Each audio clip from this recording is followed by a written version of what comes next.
noite a todos e todas, graça e paz do Senhor Jesus. Nós estamos aqui felizes por estar com vocês e por nós podermos ter um diálogo com aquele que elaborou a teologia da missão integral, porque hoje nós temos uma polêmica, e também uma polarização dentro da própria religião protestante em relação a uma teologia ou a outra. Então nada melhor do que aquele que pensou tirar as nossas dúvidas, e isso seria muito joia se você pudesse fomentar após a fala e esse encontro no que e do que você aprendeu. E teologia, você sabe que paga tributo para duas situações claras, John Mackay, ele vai dizer que teologia não se faz nos balcões, mas se faz no caminho entre os sofridos. Então daí a gente pode perceber que a teologia tem um lugar para nascer e também uma situação histórica ou até mesmo social, política, para poder nascer.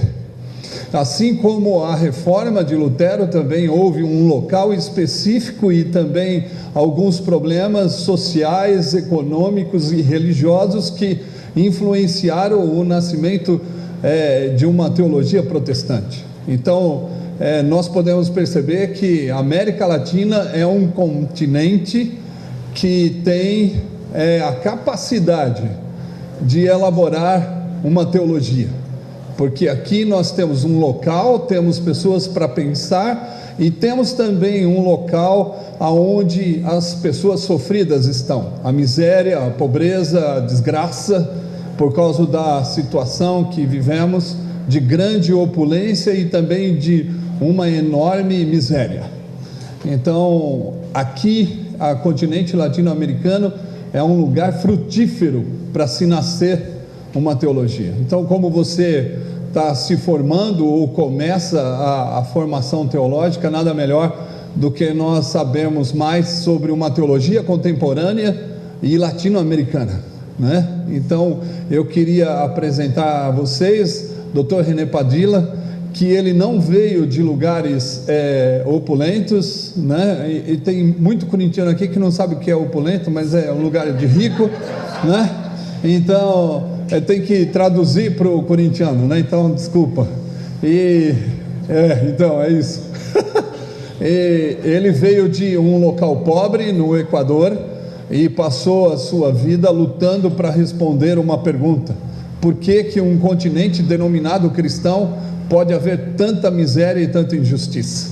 Então a teologia, ela faz perguntas ou adquire uma pergunta para poder lutar pela resposta e assim elaborar algo aonde está Deus dentro dessa miséria e dificuldade que estamos passando, Então quero apresentar o Dr. René Padilla, por favor, e gostaria de que você pudesse isso, a Beatriz, sua esposa, e gostaríamos de ter um momento de oração aqui, amém? Vamos orar? Você pode orar de olho aberto, você não precisa fechar os olhos para orar, Que assim é importante nós sabermos que Jesus disse para a gente orar e vigiar, ninguém vigia de olho fechado, Então vamos orar, tá bom? Vamos orar de olho aberto então. Querido Deus, nós queremos te agradecer pela oportunidade que temos de ouvir o Dr. Padilla, de agradecer também, Senhor, pela vida dele, pela vida da Beatriz, sua esposa, que vieram com tão bom grado, Senhor, dialogar com a gente, e que nós possamos sair daqui abençoados, Senhor, de ouvi-lo e de saber, Deus, de uma pessoa simples, que pensou, intelectual, que trouxe uma ideia diferente para que a gente possa caminhar junto aos pés da cruz do nosso Senhor Jesus. Por isso te louvamos, no nome poderoso de Jesus, amém. Pode sentar. E eu quero só um minutinho, eu quero já indicar para você que hoje tem noite de autógrafo do livro Repensando a Missão na Igreja Local. Então é o lançamento do René Padilla, é um livro novo dele, se você adquirir, você já está ganhando 30% de desconto e também 5% da venda desse livro está indo para a nossa missão chamada SAL, Salvação, Amor e Libertação, onde nós trabalhamos com os marginalizados na cidade de Santo André, em Campinas e em Itaquaquecetuba, tá bom? Joia, muito obrigado, viu? Boa noite. Eu pido desculpas porque só puedo falar portuñol, no portugués. Si en algún momento no comprenden mi portuñol, siéntanse en libertad de levantar la mano y pedirme que aclare lo que he dicho. Y tengo aquí un asesor idiomático que puede dar una palabra en portugués. Muchos van a sorprenderse por lo que voy a decir en este momento. Yo nunca he escrito un solo libro. No he escrito un libro. Todo lo que yo he publicado bajo mi nombre son compilaciones de capítulos, artículos que he escrito en diferentes momentos, respondiendo a alguna situación específica. Algún día me gustaría sentarme y escribir un libro completo, de punta, desde el comienzo hasta el fin. No sé si llegue a hacerlo. El idioma, digamos, la pasión que me ha movido a mí es responder a situaciones específicas, especialmente en relación con mi propia iglesia local. ¿Para qué sirve la iglesia? ¿Qué sentido tiene?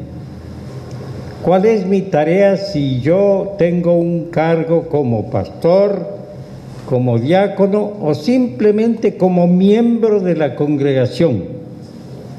¿Qué me corresponde a mí hacer? Y por la gracia de Dios he podido publicar un buen número de libros pidiendo a varios autores que escriban un capítulo. No siempre es fácil conseguir la colaboración de gente que tiene buenas ideas, pero no sabe escribir. Acabo de terminar el trabajo editorial en el Comentario Bíblico Contemporáneo. Por 11 años he sido el editor general de ese comentario. En castellano, en español sale ahora recién en febrero.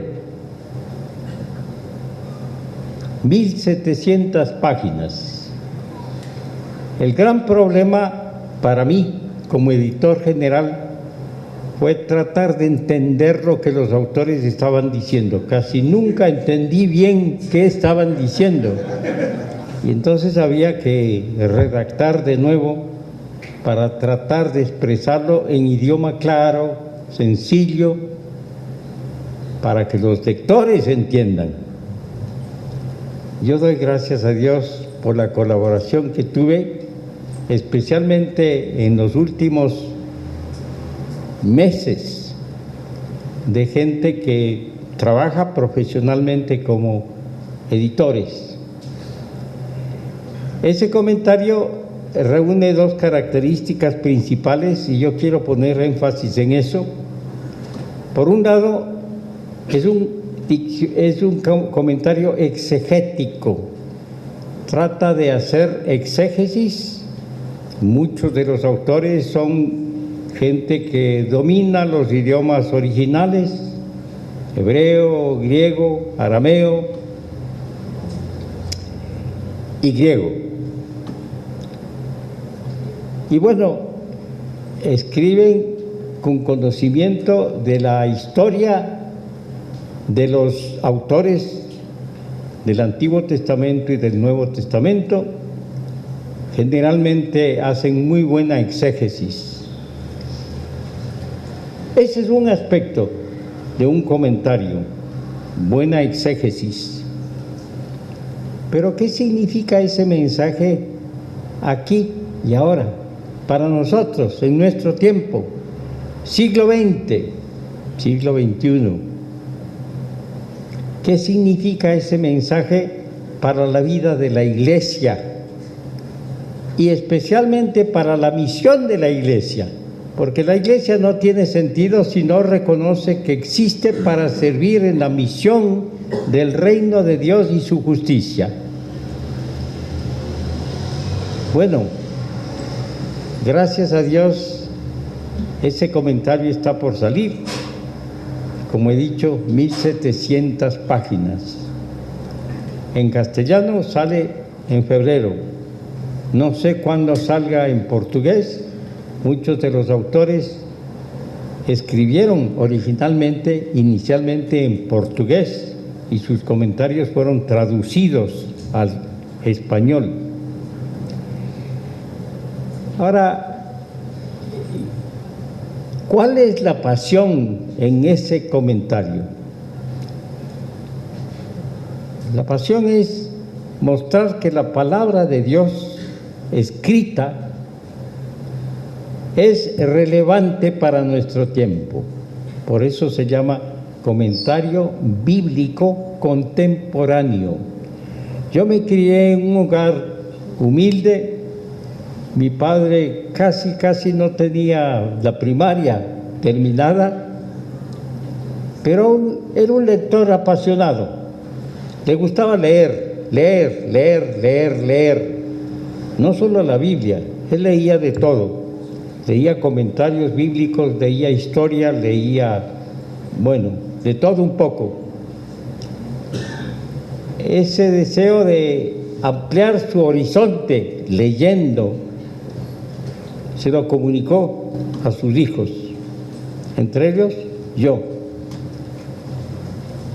Para mí fue un gran descubrimiento que la lectura realmente ampliaba mis horizontes y me daba una perspectiva que no era solamente la de mi hogar, mi humilde hogar, sino una dimensión mucho más amplia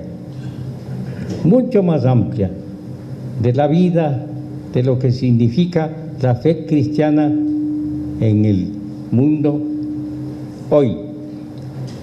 No quiero repetir algo que ya he dicho en estos días, pero lo resumo en breves palabras. Tuve profesores marxistas, entre ellos un filósofo, en el último año de la secundaria. Y nunca me olvido la experiencia que tuve cuando él hizo una pregunta ya hacia el fin del último año de secundaria, que fue: ¿qué piensan los cristianos acerca de la justicia social? ¿Cómo es posible que en este país, Ecuador, haya tanta injusticia, tanto abuso de poder, tanta explotación de los pobres, tanta pobreza? ¿Dónde está el concepto de justicia? ¿Qué dicen ustedes, estudiantes, acerca del tema? Silencio. Yo era el único evangélico, no católico, en el grupo, más o menos 40 estudiantes. Yo estaba sentado allá atrás porque nos sentábamos en orden alfabético. Padilla, ¿qué enseñan los protestantes acerca de la justicia social? ¿Qué enseñan?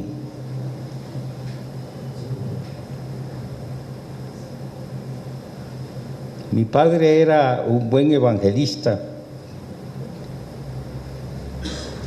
Él comunicaba el evangelio a su manera, cada vez que podía. Yo crecí hasta los 12 años de edad en Bogotá, Colombia. Era un país cerrado a todo aquel que no fuera católico romano. Había persecución abierta.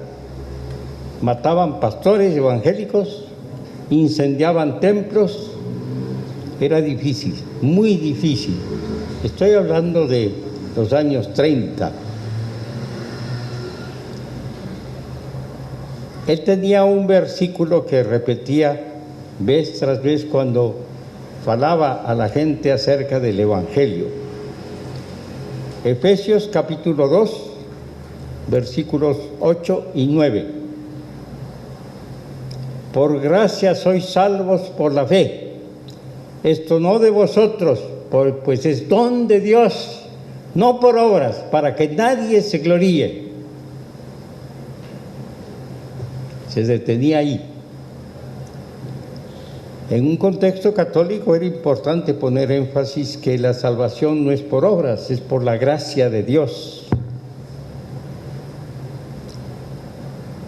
Jamás escuché en mi propio hogar nada acerca de justicia social, nada acerca de la necesidad de comunicar el Evangelio no solo en palabra, sino también en obra, en acción, en estilo de vida. Doy gracias a Dios por el ejemplo de mi madre, que tenía un corazón muy generoso, era capaz de, desde su pobreza, compartir lo que podía, especialmente con gente más necesitada. Nunca olvido su ejemplo, un ejemplo que me influyó radicalmente, yo diría. Cuando este profesor hizo la pregunta, me clavó una espada. Salí de ahí, del colegio, y fui directamente a la librería evangélica de la ciudad, Librería Realidades, a ver si encontraba algo sobre justicia social. Nada. La gran mayoría de los libros que se vendían ahí eran traducciones del inglés. Un evangelio individualista, un evangelio que ponía énfasis en la necesidad de salvar almas. Las almas no se salvan sin cuerpo y sin necesidades físicas. Esa pregunta quedó clavada en mí. Tuve el privilegio de asistir a una universidad cristiana en Estados Unidos. Fue difícil para mí porque, para empezar, yo pensé que sabía inglés hasta que llegué a Estados Unidos. Ahí descubrí que, no podía comenzar los estudios inmediatamente. Además, era necesario pagar la cuenta, los derechos para estudiar, la alimentación, la habitación de antemano. Yo no tenía nada de dinero, nadie me apoyaba. Yo no podía esperar que mis padres me apoyaran. Entonces, decidí que no iba a empezar de inmediato, como se suponía que debía empezar. Pasé un semestre entero lavando platos, limpiando pisos, reuniendo dinero para pagar tuition, derechos de estudio, y una deuda que tenía porque un hermano de la iglesia me había prestado para comprar el pasaje por avión. Un semestre entero trabajando. Mi ambición era encontrar respuesta a esa pregunta. ¿Qué decimos los cristianos acerca de la justicia social? Bueno, debo resumir porque si no puedo hablar toda la noche. Cuando terminé de estudiar, en vez de 4 años de estudios en college, yo hice todos los estudios en 3 años y medio, recuperé el tiempo perdido aprendiendo inglés y me uní a la Comunidad Internacional de Estudiantes Evangélicos, un movimiento estudiantil aquí en este país, nació hace muchos años ya, la Asociación Bíblica Brasileira, todavía existe, ¿eh? Un movimiento estudiantil con el propósito de evangelizar a estudiantes universitarios durante sus años en la universidad. Me uní a ese movimiento como obrero. Me dieron una parroquia pequeña, una parroquia que incluía Venezuela, Colombia, Ecuador y Perú. Y mi tarea era entrenar a los estudiantes evangélicos para que comunicaran el mensaje del Evangelio. En ese tiempo era posible en las universidades, en muchas de las universidades de América Latina, presentar el Evangelio públicamente en la universidad. Cuando había algún conferencista que, bueno, tenía títulos y más o menos calificaba para hablar en la universidad. Vez tras vez sucedió que mientras yo hablaba, allá atrás había siempre un grupo de estudiantes marxistas y las preguntas que comenzaban inmediatamente después de que yo hablaba eran exactamente las mismas que había hecho el profesor en secundaria. ¿Qué dicen ustedes de la justicia social, de la responsabilidad social? ¿Qué dicen ustedes? ¿Qué dicen? Busqué algo de literatura en inglés, un poquito de alemán, en castellano. No encontré nada. Nada. Hasta que encontré un libro escrito por un negro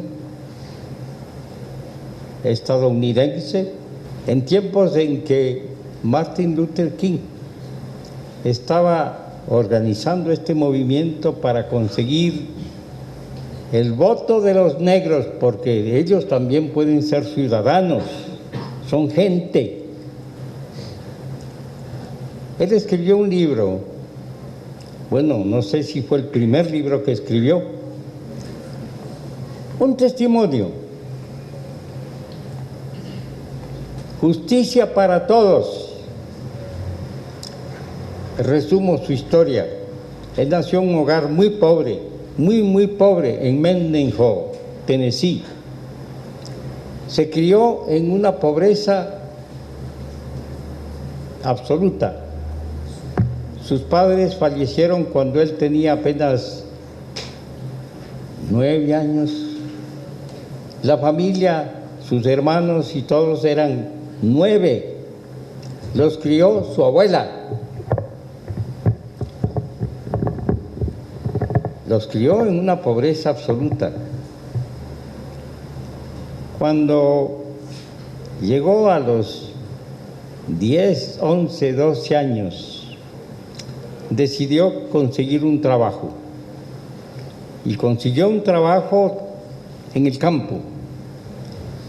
El hombre que contrataba a muchachos de su edad más o menos para que trabajaran en el campo, estaba comprometido a pagarles una suma determinada por hora. Cuando llegó el momento de recibir lo que él tenía que recibir por haber trabajado varias horas, recibió mucho menos de lo que debía recibir. Entonces él cuenta en su libro, esa fue mi primera lección en economía, El que tiene dinero puede explotar a los demás, porque tiene el poder para pagar lo que le da la gana, no lo que debe pagar. Esa fue mi primera sección en economía. Él trató de discutir con el hombre y decirle, mire, yo trabajé tantas horas y usted me debe tanto. El hombre se disgustó y prácticamente lo abofeteó. Entonces, John tiró el dinero y se fue corriendo, como una respuesta al abuso de poder. Jan es un profeta,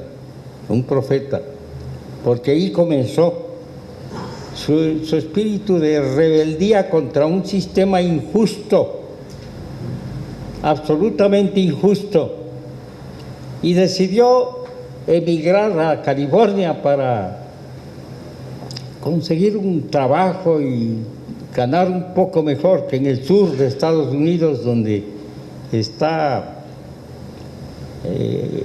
digamos, institucionalizado el odio al negro. En California, un hijo, el mayor de sus hijos, asistió a un grupo que enseñaba, en una iglesia enseñaban para que los chicos conocieran el Evangelio. Ahí escuchó el Evangelio por primera vez. Y el chico aceptó el Evangelio de Jesucristo y llevó a su hogar, llevó la Biblia. Por primera vez Jan se ponía en contacto con el Evangelio. Se convirtió y pensó, el Evangelio no es solo para mí, yo tengo que compartirlo con otros. Y decidió comenzar a visitar a los presos en un famoso presidio, San Quintín, en California. En California, cuando empezó a visitar la prisión, se dio cuenta de que la gran mayoría de los presos ahí eran como él, negros del sur de Estados Unidos. Negros del sur a quienes no les había ido tan bien como a él. Él había conseguido ya en California un trabajo, se había casado y tenía un hogar bien formado, estaba ganando un salario modesto, pero bueno. Y él pensó, ¿por qué no voy yo de regreso a mi tierra, a Mendenhall, para evangelizar? ¿Por qué tengo que esperar que vengan acá, entren a una cárcel para que recién escuchen el Evangelio? Bueno, él cuenta que demoró 2 años en convencer a su esposa, que era de California, que debían ir como misioneros a Mendenhall. Ella no quería. ¿Para qué ir a Mendenhall, donde hay tanta pobreza, en el sur de Estados Unidos, donde hay tanto prejuicio racial? Bueno, por fin, la esposa aceptó. Se fueron a Mendenhall y empezaron ahí a trabajar con niños que se parecían mucho a él cuando era niño. Niños pobres, oprimidos, que necesitaban ayuda en todo sentido. Pero una cosa que él dice es, el Evangelio estaba por todos lados. Programas de televisión, programas de radio, iglesias evangélicas por todos lados. Entonces, ¿por qué hay tanta injusticia en esta ciudad? Tanto abuso de poder, tanta discriminación racial. ¿Dónde está el Evangelio? Algo anda mal. Él estaba enseñando una clase de escuela dominical y en la escuela dominical empezó a hablar del tema. ¿Cómo es posible que no nos preocupemos por los chicos pobres? Falta de educación, falta de alimentación,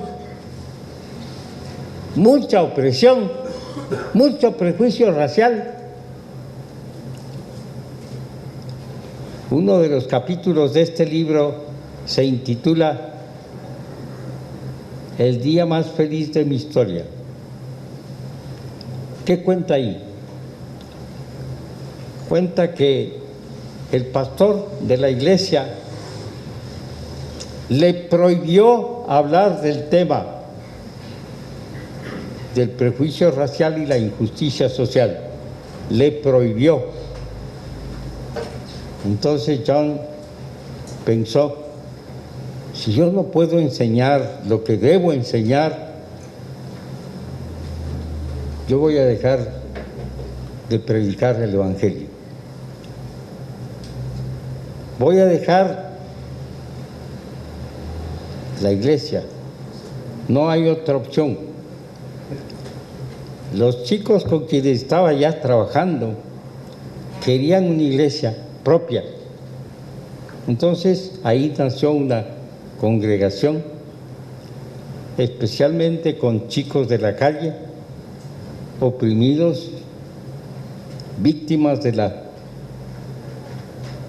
prejuicio racial. La voz del Calvario, la voz del Calvario. Yo cuento su historia porque a mí me ayudó mucho ese testimonio. Yo me di cuenta de la necesidad de que Dios nos use en donde estemos,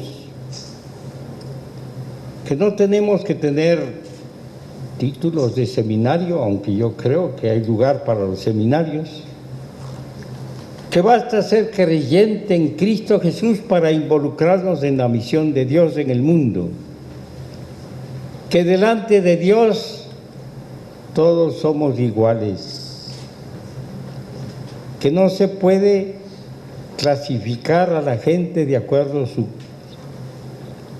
su color, su condición económica, que delante de Dios todos somos iguales. Yo menciono este ejemplo porque para mí fue de pronto un descubrimiento muy grande. Yo descubrí el testimonio de John Perkins y a mí me ayudó profundamente. Yo comencé a estudiar la Biblia de nuevo por las preguntas que me hacían los estudiantes en las universidades de Venezuela, de Colombia, del Perú, del Ecuador.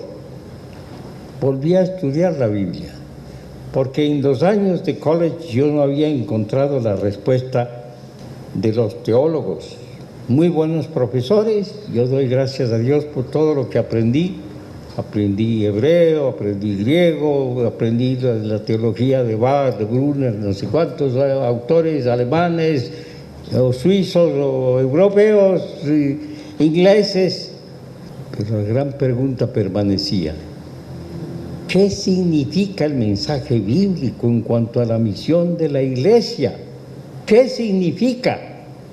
¿Qué se puede responder al que pregunta cuál es su posición frente a la justicia social? Y les digo, doy gracias a Dios por los 2 o 3 años en que simplemente releí mi Biblia con esas preguntas a las cuales en el college y en la escuela de posgrado yo volví con una maestría en teología. Yo no había hallado respuesta. Volví a la palabra de Dios escrita. Volví al ejemplo de la palabra viva en Jesucristo, viendo su ministerio en Galilea, el lugar que Él dio a la gente menos apreciada en la sociedad. Los ciegos, los leprosos. Y en ese tiempo, las mujeres, los niños.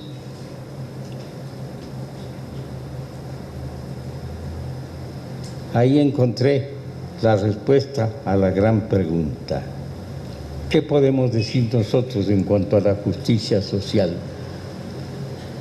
El corazón del mensaje del Antiguo Testamento en gran medida tiene que ver con eso. Dios es justo, ama la justicia, exige justicia. Eso está en los profetas.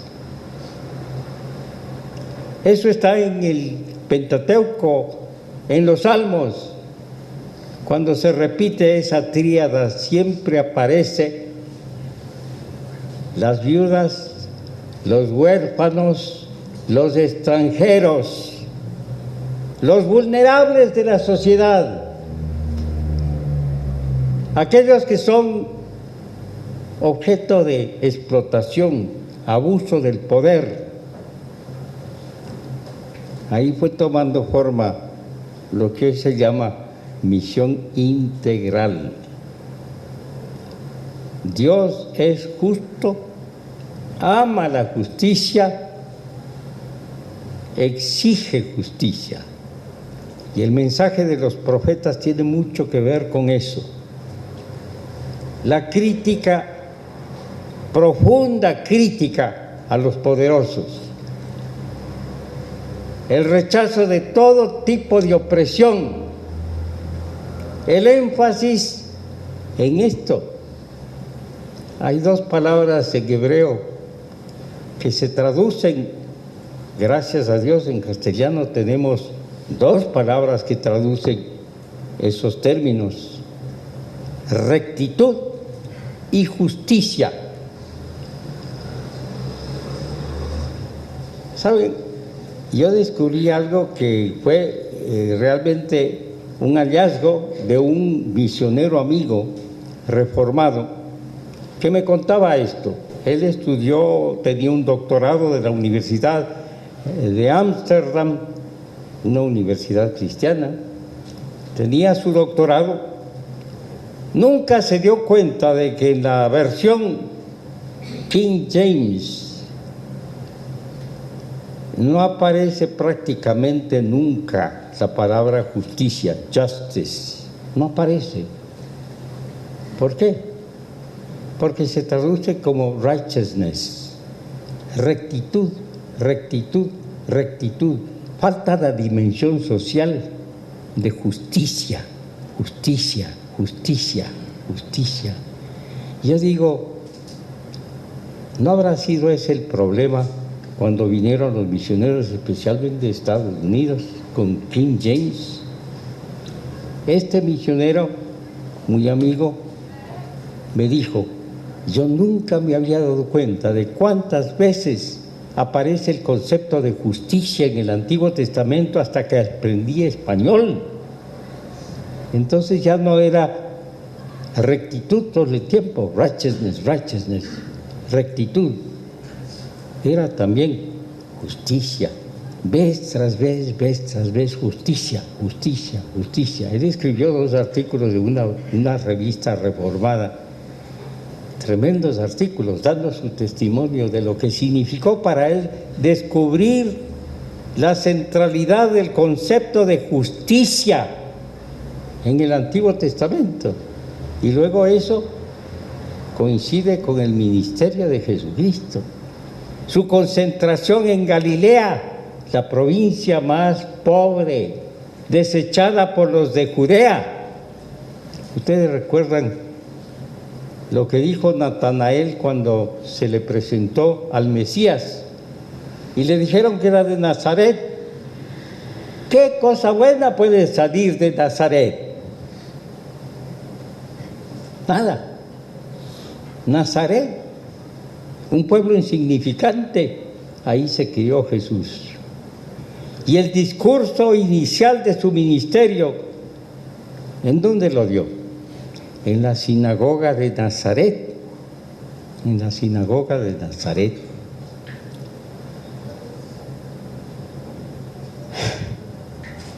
Con el tiempo, por la gracia de Dios, yo logré articular todo lo que significa la enseñanza bíblica sobre la justicia de Dios y su demanda a su pueblo Israel. Vez tras vez se lo califica como luz de las naciones, luz de las naciones. ¿En qué era luz de las naciones? Dios quería que fuera ejemplo de cómo se encarnaba la igualdad y la justicia en ese pueblo. Y el gran reclamo de los profetas era: en este pueblo no se está obedeciendo esa intención de Dios, que este pueblo fuera un pueblo donde reinara la igualdad y la justicia. Basta leer y estudiar el jubileo, Levítico 25, por ejemplo.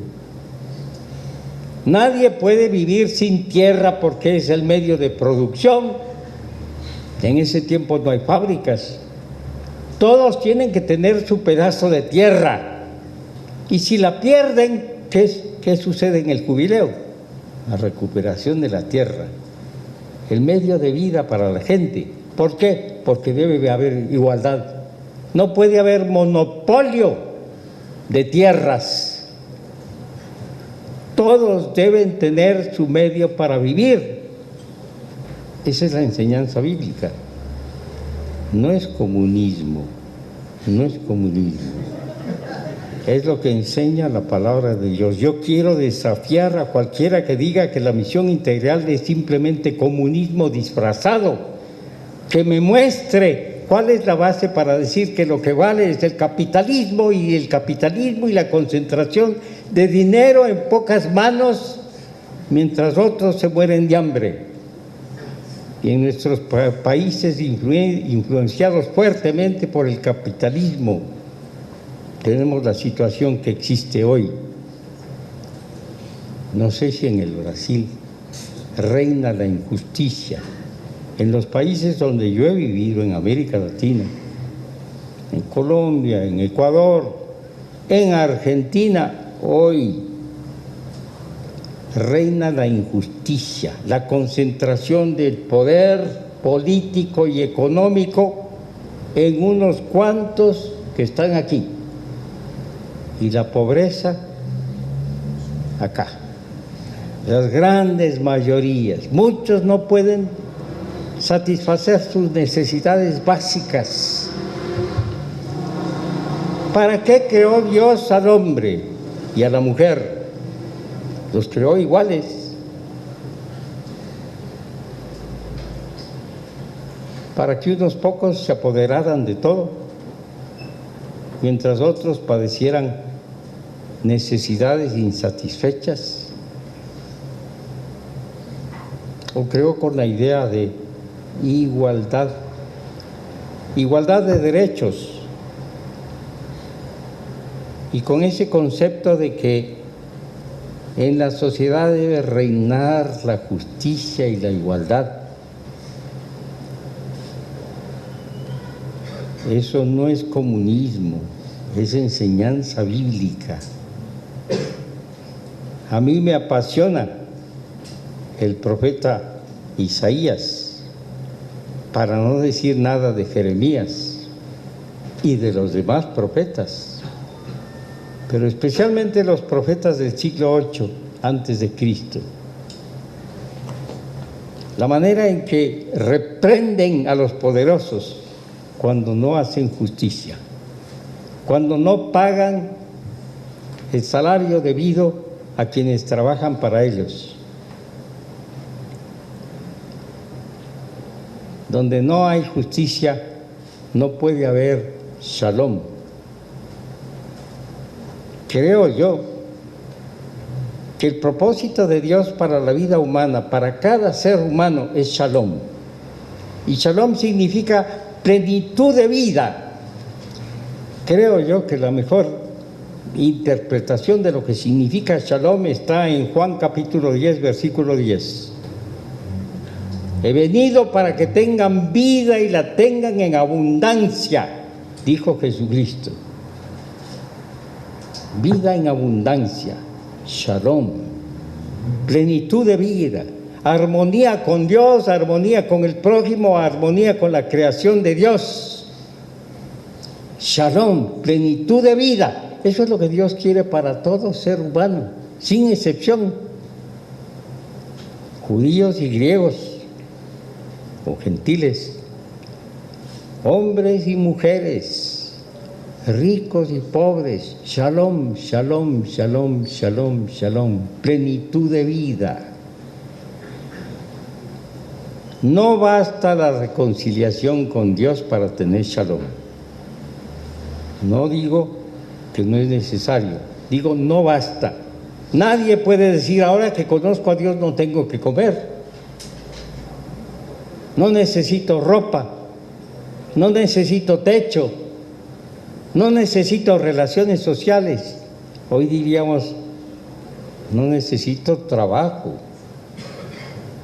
no necesito relaciones sociales apropiadas. Todo eso es necesario.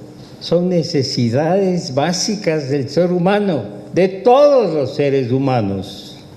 No hay lugar para las grandes desigualdades que reinan en nuestra sociedad. Misión Integral toma en cuenta eso, la necesidad de dar una mano especialmente al que está caído,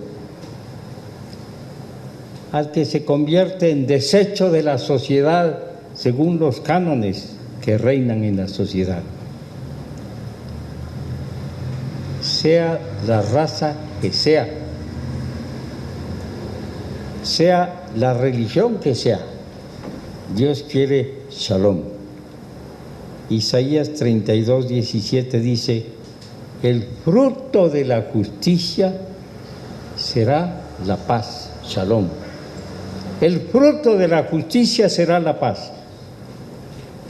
Si no hay justicia, no hay paz, no hay shalom, no hay shalom. No puede haber fruto, sigue el árbol o la planta que da fruto. El fruto de la justicia será la paz. Yo quiero dejar esta palabra con ustedes. Dios quiere hacernos agentes de justicia, de equidad. En nuestras iglesias hace falta la enseñanza de ese propósito de Dios para todo ser humano. Plenitud de vida, plenitud de vida. Todas las necesidades humanas básicas satisfechas, incluyendo la necesidad de Dios, pero no como única necesidad del ser humano. Creo que es mejor que deje espacio para sus preguntas.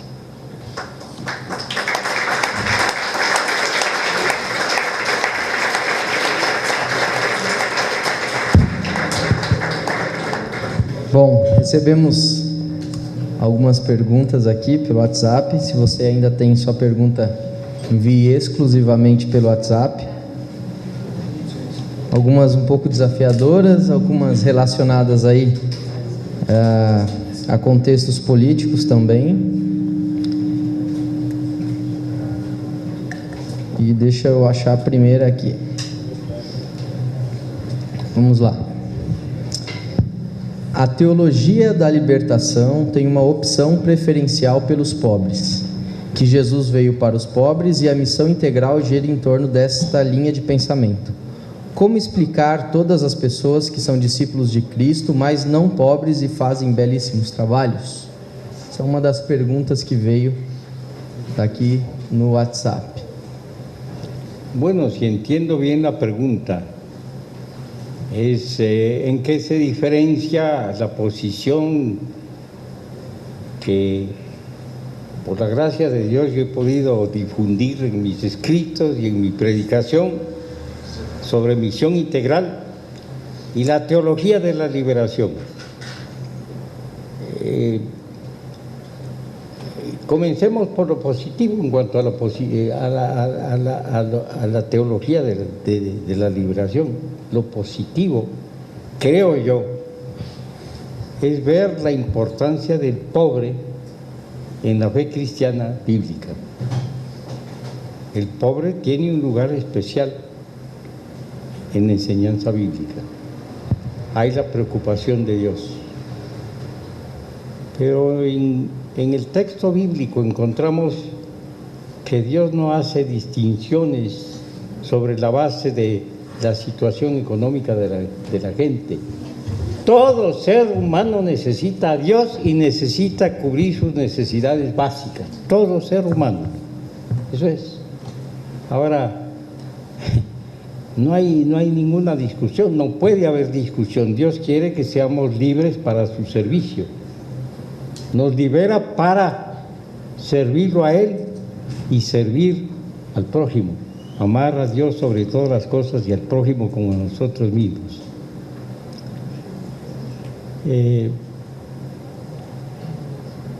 Yo he aprendido mucho de los teólogos de la liberación, pero estoy lejos de ser teólogo de la liberación al estilo católico romano. Muchos de los teólogos de la liberación aceptaron el marxismo. Entre los brasileños, por ejemplo, Hugo Asman, yo lo escuché personalmente decir: la única esperanza para que América Latina salga de su pobreza es la revolución violenta. ¿En qué se basa eso bíblicamente? Admiro a autores que hacen buena exégesis. Hay mucho que aprender a veces de los que hacen exégesis. Uno de los mejores teólogos, en mi opinión, es Juan Luis II. Hace muy buena exégesis. Pero bueno, llega el punto en que él viene de una iglesia mayoritaria que cree tener el derecho sobre nuestros pueblos, porque bueno, de España vino así la iglesia. Yo no creo en eso. Yo creo en la necesidad de la evangelización, pero no solamente de palabra. La evangelización ratificada, respaldada por el estilo de vida y por, ¿qué más? Las buenas obras. Nosotros descartamos la importancia de las buenas obras. En la Biblia no. Hemos sido creados en Cristo Jesús para buenas obras, no por obras. No somos salvos por buenas obras, pero hemos sido creados en Cristo Jesús para buenas obras. Ustedes son la luz del mundo. Dejen que su luz brille. ¿Cómo? De modo que vean sus buenas obras y glorifiquen al Padre que está en el cielo. Entonces, las buenas obras no son un adorno para la vida, son parte esencial de la vida cristiana. Y más admirable todavía fue para mí descubrir lo que dice Tito 2, capítulo 2. En círculos evangélicos se ha puesto mucho énfasis, y está bien que se ponga el énfasis en la muerte sustitucionaria de Cristo Jesús. Murió por nosotros. Pero en Tito 2 dice que Jesucristo murió porque Dios quiere crear un pueblo celoso de buenas obras. Eso dice el texto. Entonces la muerte de Jesucristo no es solamente para la redención del alma, es para crear un nuevo pueblo celoso de buenas obras. Y tenemos que distinguirnos como cristianos. Jesucristo no limitó su testimonio a palabras. Leamos Mateo capítulo 9. Jesucristo andaba de pueblo en pueblo, enseñando el mensaje del reino, predicando y sanando todo tipo de enfermedad. Ahí están las dimensiones del ministerio de Jesucristo. Y dice, cuando vio a las multitudes, las vio como ovejas sin pastor. ¿Qué hace un pueblo pobre, especialmente si no tiene líderes? Ahí hace un eco de Ezequiel capítulo 34, donde el profeta censura a los falsos pastores que se preocupan por sí mismos y por su enriquecimiento personal y descuidan el liderazgo en el pueblo, proveer liderazgo en el pueblo. En Israel, en el tiempo de Jesús, había líderes, supuestamente, ¿En dónde estaban los líderes? En el Sanedrín, muchos de ellos. En un barrio en Jerusalén, gozando su componenda con el imperio, quedando bien con el imperio. ¿Quiénes llevaron, históricamente, quiénes llevaron a Jesucristo a la cruz? ¿Cómo fue toda la trama que se armó para que Poncio Pilato aceptara crucificarlo como gobernador romano? La cruz era para los subversivos. Entonces a Jesucristo lo acusaron de querer hacerse rey, ¿no es cierto? Y en la cruz se puso rey de los judíos, rey de los judíos. No solamente en el idioma hebreo, sino también en latín, supongo, para que entendieran los romanos. Jesucristo fue crucificado como subversivo político, una falsa acusación. Pero ¿quiénes armaron todo para que fuera crucificado?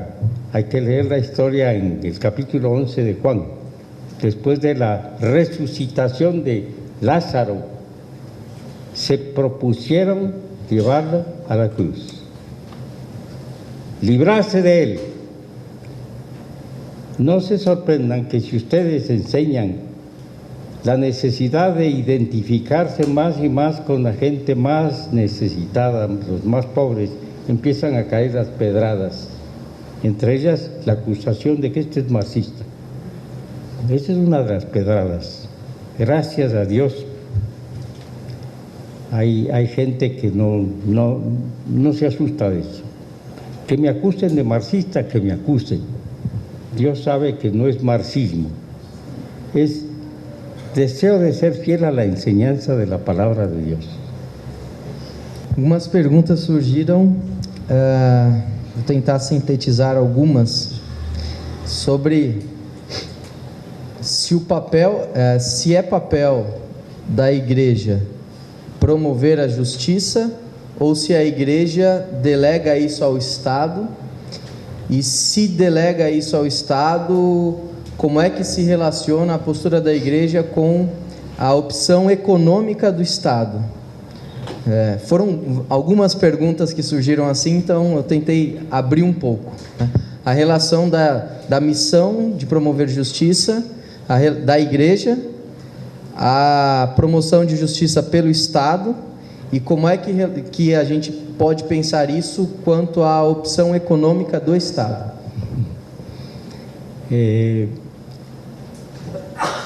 El libro que ustedes vieron, y supuestamente es el lanzamiento de ese libro hoy, ¿no? Repensando la misión de la Iglesia. Este libro es una compilación de editoriales de una revista que yo publiqué por muchos años. Y bueno, yo tengo una filia que dice: papá, has publicado muchos libros de otros autores, has compilado capítulos de varios autores, has publicado más libros, no publicas nada tuyo últimamente. Yo voy a publicar, tomando editoriales de misión, porque varios tratan el mismo tema, los mismos temas. En un tomo que sale próximamente, el tema es la política. Nosotros somos seres políticos, no podemos abstenernos de eso. Por lo menos tenemos que recordar que somos ciudadanos cuando hay que votar, por lo menos. Hay una responsabilidad cristiana en la política, por lo menos como ciudadanos, por lo menos. ¿Cuál es la responsabilidad frente a los estados, al Estado? ¿Cuál es la responsabilidad que aceptan los profetas? no es solo anuncio, es denuncia, denuncia. Hay lugar para la denuncia. Y para gobiernos en que se abusa del poder para el enriquecimiento de unos pocos, incluyendo a los políticos, incluyendo al señor presidente muchas veces, y sus ministros, hay una palabra profética. La Iglesia tiene el deber de llamar la atención a todo acto de injusticia y de corrupción, y llamarlo por su nombre. Esto es corrupción, esto es corrupción. Honestamente, cuando yo veo algunos programas en televisión, digo, ese es un profeta secular, porque se atreven a denunciar cosas que están pasando que son totalmente contrarias a la voluntad de Dios. En una emisora, en una televisora en Argentina, hay un grupo de 3 profetas seculares. ¡Ay, qué cosa tremenda! Hacen una investigación detallada de todo lo que está pasando a nivel político y dicen esto. Han denunciado, por ejemplo, un gobernador que tenía componendas con los narcotraficantes. Lo sacan a la luz y muestran las pruebas que hay de eso. Yo digo, qué bueno sería tener más gente evangélica, comprometida, que dice esto está mal. Es contrario a lo que Dios quiere y es contrario a la ley del país, a las leyes del país. Nadie puede decir, está bien el narcotráfico. Tan bueno que un gobernador puede comprometerse con eso. No, un momento.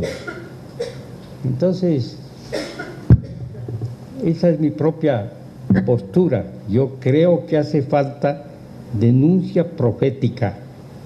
Yo no la hago excepto, de paso, no tengo programas de televisión, no tengo acceso a la radio, pero cuando hice algo así, a mí me investigó la policía secreta en Argentina por haber sacado 2 o 3 números que tenían que ver con política.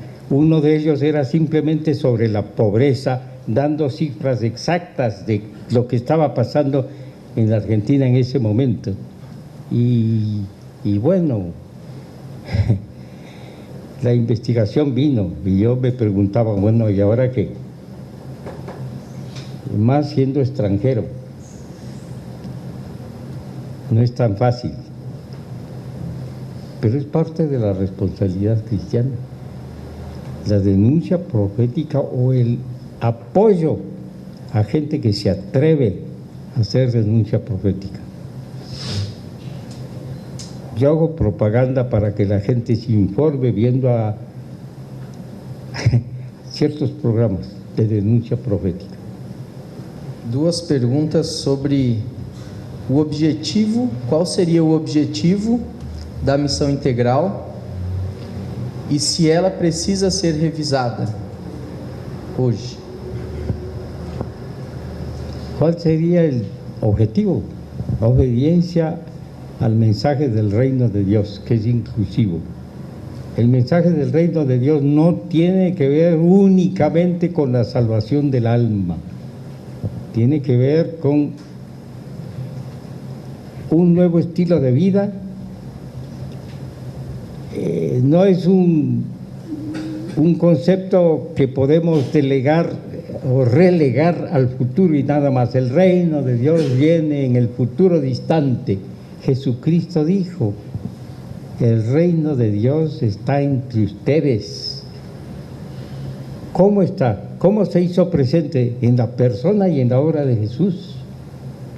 Y la Iglesia está llamada a prolongar el ministerio de Jesucristo a lo largo de la historia hasta el fin del mundo. Hagan discípulos enseñándoles todo lo que yo les he enseñado a ustedes.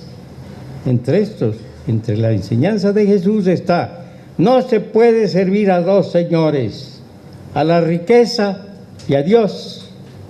¿O no es enseñanza de Jesucristo? Entonces, ¿qué hacemos con el capitalismo? Yo soy anticapitalista. Si eso me dicen que por eso soy comunista, un momento.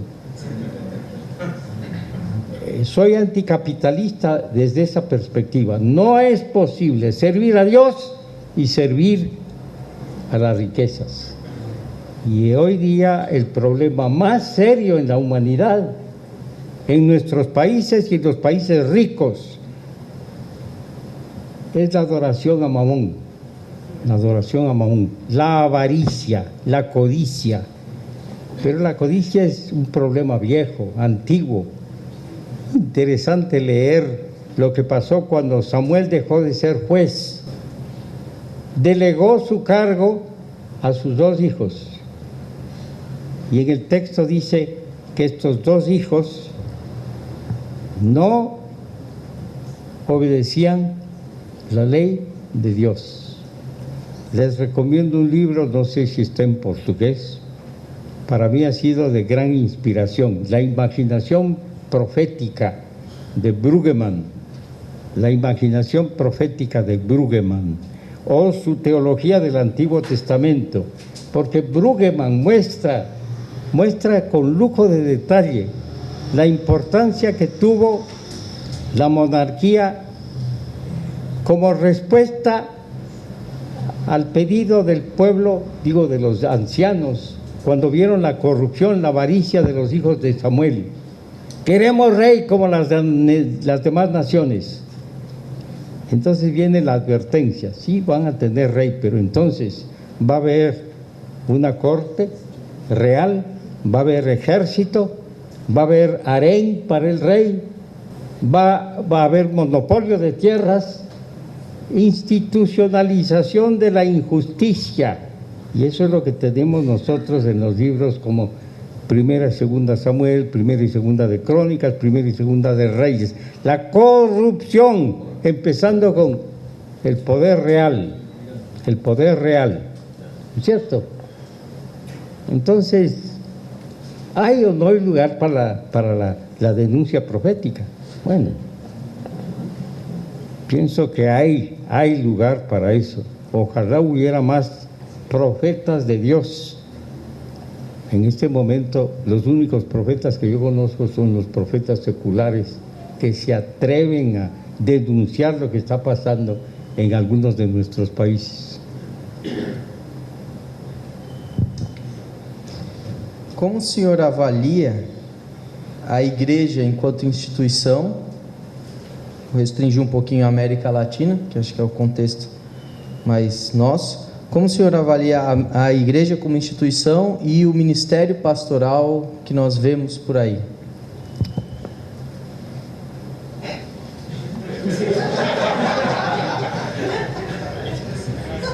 Hay tanto que se puede decir sobre eso.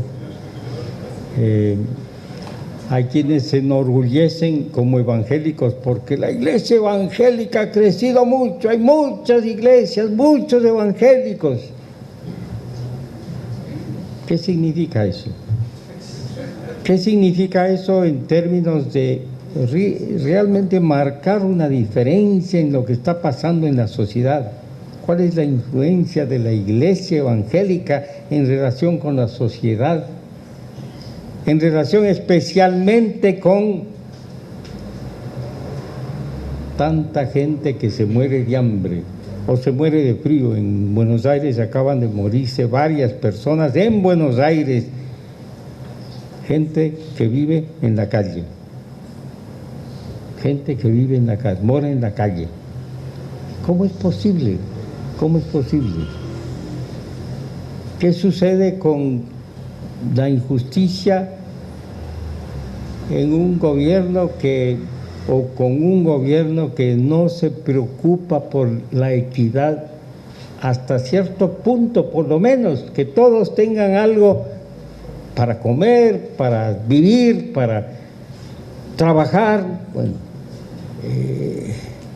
no podemos aceptar eso, absolutamente no podemos aceptar eso. Entonces, bueno, la iglesia por lo menos debería estar ocupándose de llenar ciertos vacíos, no va a poder hacer lo mismo que debe hacer el gobierno. El gobierno tiene responsabilidades sociales, sino ¿para qué existe? Para proteger a los poderosos, para amasar riqueza para unos pocos. ¿Para qué existe el gobierno? Yo pienso que una de las urgentes necesidades en el campo teológico es definir exactamente cuál es la función del gobierno nacional y los gobiernos provinciales o estatales. Bíblicamente, porque se puede hacer eso. Si yo tuviera más tiempo me gustaría escribir sobre el tema. Honestamente, ¿cuál es la responsabilidad de los gobiernos en relación con el pueblo? Y luego entonces, una vez definida esta, ¿cuál es la responsabilidad de la Iglesia frente al Estado? Aceptar todo. O está la palabra profética, está la contribución de cristianos que sientan la vocación de inmiscuirse directamente en cargos públicos. ¿Por qué no? ¿Quién dijo que no? Pero se necesita una vocación como para ser médico, ser ingeniero o ser lo que sea. Se necesita una vocación, un llamado a participar directamente en la política. ¿Por qué no? Última pergunta e pedido. Última pergunta. Se a experiência do ser humano com Deus deveria levá-lo a naturalmente praticar as boas obras, e isso não acontece, o que está acontecendo? Esta é a última pergunta. No está aconteciendo, pienso yo, porque no hay un enseño correcto en las iglesias. Mucha de la enseñanza en las iglesias no tiene base bíblica. Es texto fuera de contexto, como pretexto. Entonces no pasa nada con un pueblo evangélico que está llamado a marcar una diferencia en la sociedad. Si no marca una diferencia, entonces ¿para qué sirve la iglesia? Hay una gran diferencia entre religiosidad y misión que se concentra en una verdadera espiritualidad. Y la verdadera espiritualidad distinguida de la religiosidad está en Isaías capítulo 58. Para los judíos del tiempo de Isaías, el pueblo cree que el ayuno, yeyún, va a solucionar sus problemas, porque bueno, hay invasiones, hay cierta inestabilidad en el pueblo de Israel, vienen los exilios, entonces dice, bueno, nosotros somos fieles en guardar el yeyún. ¿Qué les dice Isaías ahí? ¿Qué le dice Dios al profeta que proclame? Dice, no basta eso, no basta eso. Hay que romper las cadenas de injusticia. Hay que preocuparse por los que necesitan alimento, vivienda. Interesante el paralelismo que hay entre lo que ahí se menciona como necesidades básicas humanas y lo que está en Mateo capítulo 25, cuando Jesucristo, tuve hambre y me disteis de comer, estuve desnudo y me vestisteis, estaba sin techo y me proveíste de techo, etcétera, etcétera. Hay un paralelismo yo pienso que a lo mejor Jesús está usando ahí Isaías 58, ratificando el mensaje de Isaías 58. Hay necesidades básicas que tienen que cubrirse, y si podemos hacerlo en nombre del Evangelio, porque el Evangelio nos impulsa a la acción, especialmente a los que carecen de estas cosas para cubrir sus necesidades básicas. Algo anda mal si lo que preferimos es construir grandes templos con la posibilidad inclusive de que la gente pague para que entre en el templo de Dios. Conocí a un pastor en Río, que para mí es un desafío tremendo. Decidió no construir templo, tiene una carpa inmensa, pero tiene no sé cuántos ministerios de misión integral, amén, sirviendo a la gente mais necessitada em la ciudad. Agora o pedido final que veio aqui, boa parte dos que aqui estão são estudantes de teologia, alguns começando, outros terminando, e veio um pedido: que conselho o senhor daria, com sua longa experiência teológica, a esses estudantes de teologia? Bueno,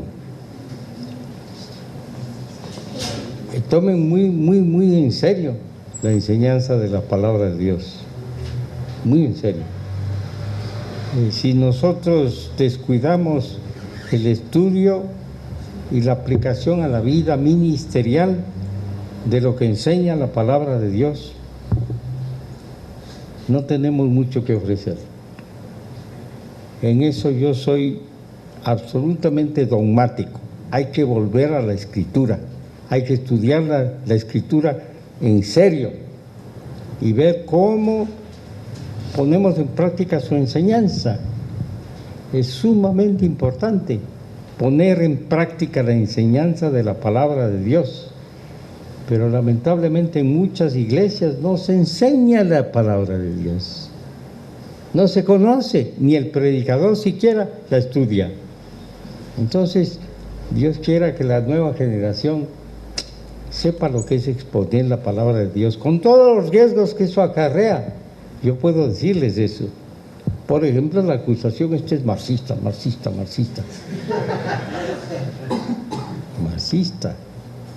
El marxismo se queda corto frente a la enseñanza bíblica.